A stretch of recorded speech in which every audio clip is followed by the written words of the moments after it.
twisted hank of fair hair into the pocket of his coat. He'd wanted to meet Stephen Gallagher face to face, and he had.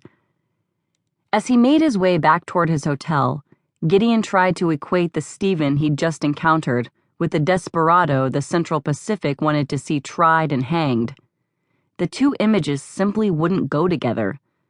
After all, considering what had been done to his innocent young sister 2 years before, Gallagher had every right to be furious. Few people would have blamed him if he'd shot Gideon, but he'd only executed a gut punch, for God's sake. Was this the revenge of a vicious criminal? Inside his room, Gideon considered forgetting the whole idea of arresting Stephen Gallagher. Perhaps his time would be better spent if he just divorced Willow, went back to New York, and set about straightening things out with Daphne. He sat down on the edge of the bed and braced his head in his hands. Why the devil had he agreed to come out here, where he didn't belong in the first place?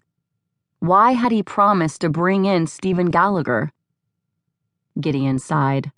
He had promised, though. He had given his word. And that had to be respected, despite the fact that he liked the man, liked his father, and felt something disturbingly beyond liking for Willow. In near despair, Gideon kicked off his boots, unbuttoned his shirt, removed his trousers. He couldn't help drawing a parallel between himself and Benedict Arnold.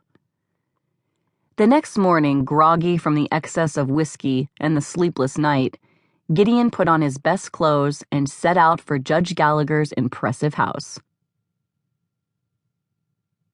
Willow stared at the disembodied mustache that Gideon had presented to her in her father's entry hall, and then tried to suppress the smile of understanding that tugged at one side of her mouth. Stephen had won the belongings of an actor once in a poker game. Obviously, he was making use of the costumes. Gideon arched an eyebrow, watching her closely. Willow, recalling what her father had told her the day before, stiffened. This man was not the dashing and chivalrous Lancelot of her fantasies, and she must keep that in mind. Gideon was in Virginia City to find and arrest Stephen. Furthermore, he was base enough to use Willow herself to achieve this end. "Where did you get such a thing?" she asked coolly, handing the mustache back to Gideon. He smiled wanly, and she felt a tug in the deepest regions of her heart. "It was given to me by a Scot I met in a saloon last night," he answered, along with a rather forceful message. Willow longed to shove Gideon back out onto the porch and slam the door in his face, but she didn't dare. After all, this scoundrel was Evadne's cherished son, and as such, he was welcome in the household, no matter what. "Does this have some significance, or are you merely trying to bore me to death, Mr. Marshall?" Gideon laughed. "Does your brother often disguise himself as a peddler and walk among the law-abiding, Mrs. Marshall?" he countered. Willow grimaced at the reminder of her legal bond with this man. "I asked you not to call me that," she snapped. She was turning away, intending to abandon this unwanted guest to his doting mother, who would soon descend the stairs when he caught her elbow in his hand and forced her to stay. "I've been thinking about our situation, Mrs. Marshall," he announced in an undertone, a muscle growing taut in his freshly shaven jaw. "Perhaps it would be a good idea if we lived together as man and wife." Willow stared at him in amazement.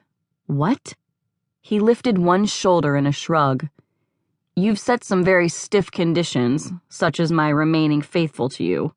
I am not a celibate man, my dear, and if I cannot share your bed, I will, I promise you, share someone else's."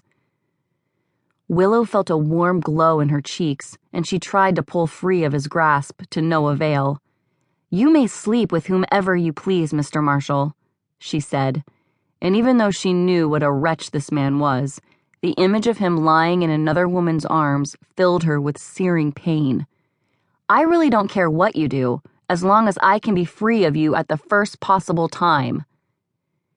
His hazel eyes assessed her, skimming, it seemed, over her very soul. "How you've changed since yesterday, when you were demanding my fidelity."